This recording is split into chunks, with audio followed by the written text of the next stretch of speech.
Welcome to Tenor Tech, where I solve the problems you didn't even know you had. You need the right edition and CPU features before anything else.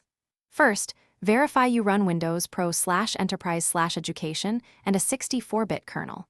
Next, reboot into BIOS or UEFI and enable Intel VTX or AMD. This is non-negotiable. While you're there, check virtualization-related settings like IMU and secure boot trade-offs.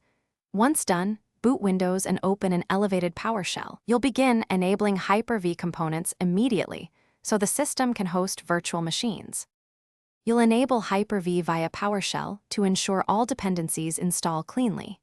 Run Enable Windows optional feature with the Microsoft Hyper-V feature and include all, reboot when prompted. After reboot, open Hyper-V Manager to create a virtual switch. Choose External to bridge to your NIC for internet access. Then configure role services. Confirm hypervisor is running and VM management service starts. Allocate memory and processor limits per host load. Make sure dynamic memory settings match. Now you create a VM.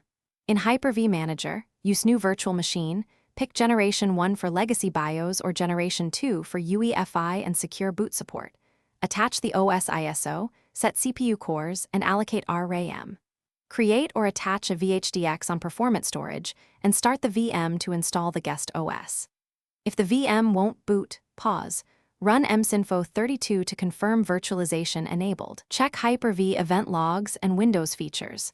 If problems persist, disable conflicting third-party hypervisors and retry.